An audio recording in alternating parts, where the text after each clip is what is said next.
intii wanaagsan daawadayaasha qiimaha badan kuna soo dhawaada barnaamijkeennii hordhacaan ka sameyn English Premier League toddobaad kasta markii la ciyaaro kulamada xiisaha badan toddobaadkan waxaa la dheeray wiigii 8 ama toddobaadkii 8 ayadoo ay ka soo baxeen natiijooyin kala duwan waxaa marka koowaad idiin dulmari doonaa toddobaadkan maxaa laga bartay English Premier League kulamadii la ciyaaray ciyaartii ugu horeysay waxaa lagu bilaabay EPL ka sabtiga xilliga qadada Brighton ayaa soo dhaweysay kooxda Tottenham Hotspur kulan ku soo ilaalay 3 gool iyo eber kooxda Spurs waxay ku jirtaa xaalad aan qumaneen laba kulan oo isku xigtay 10 gool laga dhaliyay dhammaan tartamada kala duwan waxaa ugu dambeystan iyo sanadii 1997 kooxda Brighton waxay u tahay guushoodii ugu wanaag Premier League oo ay garoonkooda ku gaaraan maadaama ay ku badiyeen 3 gool iyo eber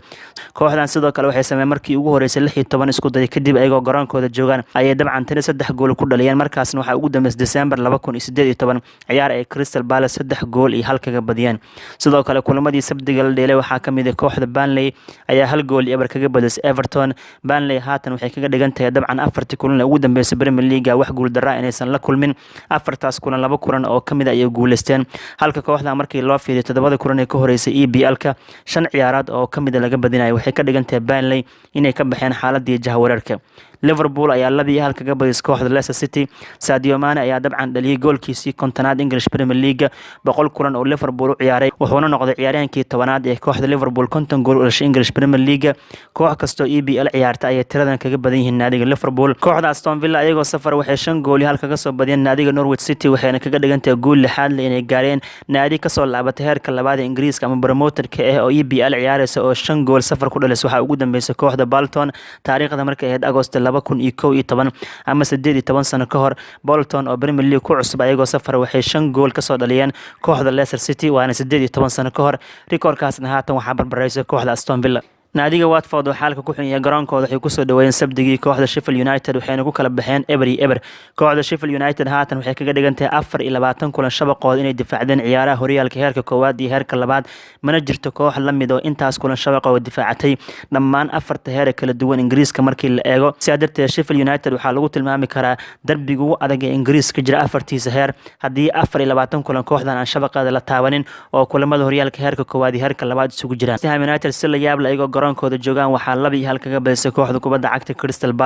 Crystal Palace inay safar aadaan West Ham United ku soo badiyeen la yaab ma ahan markii loo fiiriyo haatan sanadkan 2019 safarka inay ku soo heleen 25 dhibcood kaliya waxaa ka badan Man City oo 33 dhibcood safar ku soo heshay iyo kooxda Liverpool oo 30 dhibcood safar ku soo heshay waa dabcan sanadkan 2019 iyo safarka kooxaha Premier League ay aadeen ayagoo aan ku ciyaarin meel ka baxsan garoonkooda kulamadii xadal dheelay kooxda Arsenal ayaa hal gool eber kaga badisay naadiga AFC Bournemouth waxay kaga mahadcelinayaan ciyaaryahanka lagu magacaabo David Luiz goolka uu dhaliyay Arsenal haatan waxay kaga dhigantay dhammaan 6 kulan oo ay soo dhaweeyeen kooxda Bournemouth ayagoo garoonkooda joogaan in kooxda kubadda cagta Arsenal ay guuleysteen dhammaan tartamada kala duwan kooxda Man City ayaa axadii garoonkeeda Wolves ku soo dhaweysay waxaana si la yaab leh looga badiyay 2 gool iyo eber ayadoo Adama Traore ciyaarta markii ay 10 daqiiqo harsantay 2 jeer shabaq ka gaaray kooxda Jose Pep Guardiola waa markii ugu horeysay kooxda Guardiola oo hogaaminayo oo dabcan ayagoo garoonkooda joogaan Itixaad goolna loo diido sidoo kalena laga badiyo tan iyo markii ugu dambeysay Maarso 2016 markaas oo Manchester United hal gool eber kaga badisay sidoo kale kulamadii axad la dheeleen waxaa ciwaanada ugu waaweyn qaadatay kooxda Chelsea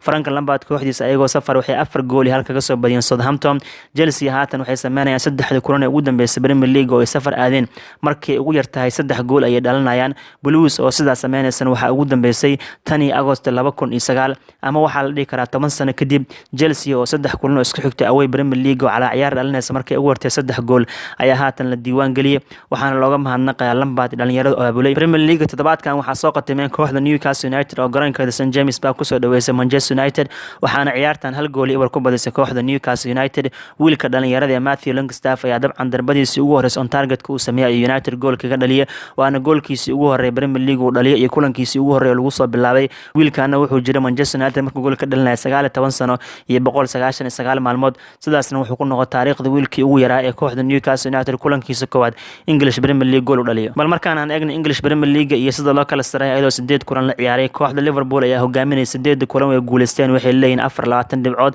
20 gool ay dhaliyeen 6 goolna waa laga dhashay 14 gool ayaa banaanka u taalo Man City ayaa kaalinta labaad ku jirta waxay leeyihiin 16 dhibcood ayagoo dabcan la kulmeen 2 gool darro iyo 5 gool iyo sidoo kale hal barbardhac ay galeen 27 gool ay dhaliyeen 9 goolna waa laga dhaliyay 18 gool ayaa banaanka u taalo Arsenal ayaa booska saddexaad ku jirta waxay leeyihiin 15 dhibcood 4 gool ayay heleen iyo 3 barbaro iyo sidoo kale hal kulan oo laga badiyay 13 gool ay dhaliyeen Gunners waxa laga dhaliyay 11 gool 2 gool oo kaliya banaanka u taalo kaalinta afraad waxa ku jirta kooxda Leicester City oo ayagana dabcan 14 dhibcood leh 7 gool oo nadiif ayaa banaanka u taalo kaalinta shanaad waxa ku jirta kooxda Chelsea oo 14 dhibcood leh Blues 4 gool ayay gaareen 2 barbaro iyo 2 gool daro 18 gool ayay dhaliyeen 14 gool waa laga dhalshay si lamida kooxda Crystal Palace ayaa 14 dhibcood leh oo aan dabcan wax gool banaanka u oolin naadiga Burnley waxay ku jiraan booska toddobaad waxay leeyihiin 12 dhibcood Manchester United waxay ku jiraan booska 12aad ayagoo 9 dhibcood leh kooxaha ugu hooseeya Premier League waa Watford oo 3 dhibcood leh oo 20aad ku jirto Norwich oo 6 dhibcood leh oo 19aad ku jirto ee Everton oo 7 dhibcood leh dabcan 18aad ku jirto waxa Everton la mid ah kooxda kubadda cagta Southampton oo ayagana 7 dhibcood leh aan eegna Premier League iyo kooxaha sida u kala bandhig fiican dhanka xogaha laga diiwaan galiyay naadiga Man City ayaa ugu badan Premier League waxay dhaliyeen 27 gool ay dhaliyeen Liverpool ayaa ku xigto 20 gool dhalisay Chelsea waxay dhaliyeen 18 gool Leicester 14 gool Spurs 14 gool Arsenal waxay dhaliyeen 13 gool Aston Villa waxay dhaliyeen sidoo kale 13 gool ay dhaliyeen Bournemouthna waxay la imaadeen 13 gool ay dhaliyeen markaan eegna dhanka dabcan baaska waxa ugu badan kooxda Man City 5215 baas oo dhameystiran ayaa sameysay Liverpool ayaa ku xigto waxay sameeyeen 4952 baas Chelsea waxay sameeyeen 4982 baas Spurs waxay sameeyeen 4291 baas shanaad waxa ku jirta kooxda Leicester City oo ayadana sameysay dabcan 4116 baas lixaad waxa ku jirta Manchester United oo ayadana sameysay 4074 baas dhinaca shabaq ilaashadka ama clean sheetka markaan fiirino kooxo badan ayaa dabcan min 3 kulan shabaq oo difaacdeen waxa kamid ah Brighton Burnley Crystal Palace Man City Newcastle United Sheffield United West Ham United Wolves waa kooxaha dabcan ay u suura gashay 3 kulan shabaqood inay difaacdaan sidoo kale Arsenal iyo Aston Villa naadiyo kala duwan waxa u suura gashay min 2 jeer inay shabaqood difaacdaan hadii aan fiirno dhanka crosska la geeyo waxa ugu badan kooxda Everton 185 cross ayay geysay kooxda Everton ciyaartooydooda Liverpool ayaa la mid ah 185 cross ayay geeyeen Sheffield United 178 cross Man City 177 cross Leicester waxay geeyeen 163 cross Spurs waxay geeyeen 154 cross halka United ay geeyeen 153 cross ayay geeyeen kooxda ugu kubadda heysashada badan Premier League waa Man City oo 61% ayay kubadda heystaan celcelis ahaan Liverpool ku xigaan 56.9% ayay kubadda heystaan waxa ku xigaan kooxda kubadda cagta Man United oo 55.5% kubadda heystaan Everton waxay heystaan 54.6% Spurs waxay heystaan 54.5% kooxda Premier League ugu dashay bilooyinka xun waa Arsenal 20 digniin hal casaan ayaa la siiyay Everton ayaa ku xigaan oo 15 digniin 2 casaan qaateen Manchester United 19 digniin Crystal Palace waxay qaateen 19 digniin Spursna waxay qaateen dabcan 15 digniin iyo hal casaan hadaan fiirino kubadaha jooga sare ku socda kooxaha ku guuleystaan waxa number 1 ee Brighton 56.7% kubadaha jooga sare dabcan kooxda Brighton ku guuleystaan ciyaartooydeeda markii laba iskula booda Liverpool ku xigaan ayagana 53.9% ay ku guuleystaan kubadaha jooga sare ku socda Chelsea 53.8% Man City 52.7% kubadaha jooga sare ku socda ay ku guuleystaan United waxay ku guuleystaan 52.3% marka aan fiirno shoot per game waxa ugu badan celcelis ahaan Man City 8 kulan ee la ciyaaray cala ciyaar markii celcelis laga sameeyo waxay sameeyaan 21 darbo waxa ku xigta Chelsea oo 16.6 darbo kulan walba sameyso Liverpool ku xigto 16.4 darbo sameyso Watford waxay sameeyaan 14.1 darbo Man United waxay sameeyaan kulan walba celcelis ahaan 13.8 darbo kooxda ugu baaska saxitaanka badan Premier League waa Man City 89.2% ayuu baaskeeda saxan yahay Spurs ayaa ku xigto 85.2% ayuu baaskeeda saxan yahay Chelsea 82.9% ayuu baaskeeda saxan yahay Arsenal 82.8% Man United 82.7% ayuu baaskeeda saxan yahay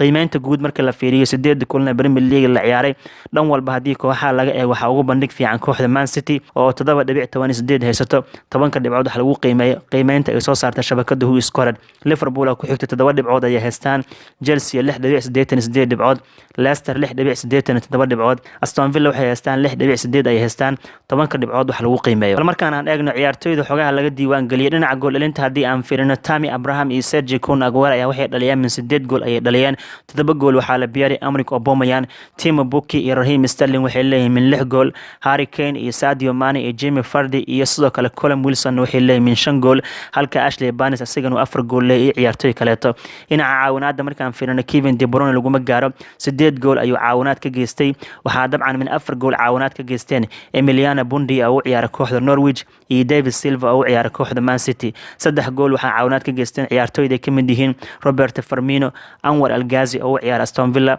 Riyad Mahrez, Philip Anderson, Eric Beatrice oo Burnley u dheelo, Mohamed Salah, halka Sergio Kun Aguero ciyaartoy kalena min 2 gool caawinaad ka geysteen. haddaan fiirino ciyaaryahanka ugu baaska badan Premier League waa Andy Robertson oo u ciyaara kooxda Liverpool 598 baas oo dhameystiran ayuu sameeyay. waxaa ku xiga Virgil van Dijk oo 590 baas dhameystiran sameeyay. Toby Alderweireld ku xiga Spurs u dheelo 584 baas ayuu sameeyay. Rodri oo u ciyaara Man City wuxuu sameeyay 556 baas oo dhameystiran. Harry Maguire oo Man United wuxuu sameeyay 549 baas oo dhameystiran. Jorginho oo Chelsea wuxuu sameeyay dabcan 538 baas oo dhameystiran. Nicolas Otamendi ayaa toddobaad ku jira oo Man City wuxuu sameeyay dabcan 532 baas oo dhameystiran ayuu sameeyay. dhanka shabaq ilaashadka ama waxa loo yaqaan clean sheetka goolhayaasha waxaa dabcan ka fiirinayna goolhayaasha u soo gashay tiro 3 jeer shabaqooda inay difaacdaan. waxaa ka mid ah Robert Tricio oo kooxda Wolves u qabto, Martin Dubravka oo ka tirsan kooxda Newcastle United, Lucas Fabianski oo West Ham United Vicente Guita oo kooxda Crystal Palace Dean Henderson oo Sheffield United u qabto, Nick Pope oo kooxda Burnley u qabto, Matt Ryan oo kooxda kubadda cagta Brighton u qabto iyo Ederson oo dabcan kooxda Man City u qabto. David De Gea iyo goolhayaal kalena waxaa u suura gashay min 2 kulan shabaqood inay difaacdaan. haddii aan eegno dhanka Premier League ciyaartoyda ugu disbilinka waxaa hogaaminaya ciyaaryahanka lagu magacaabo Milovic oo u ciyaara kooxda Crystal Palace 5 digniin ayaa la siiyay. waxaa ku xiga James Coleman Everton 2 digniin hal casaan ayuu qaatay. Morgan Schneiderlin oo Everton asagana 2 digniin hal casaan ayuu qaatay. Trezeguet oo Aston Villa 2 digniin hal casaan ayuu qaatay. ninka lagu magacaabo Joshua Halebas oo u ciyaara kooxda Watford 4 digniin ayuu qaatay. shoot bar gameka Premier League waxaa ugu darba badan Sergio Kun Aguero ciyaar kasta wuxuu ridaa 3.8 darba ayuu ridaa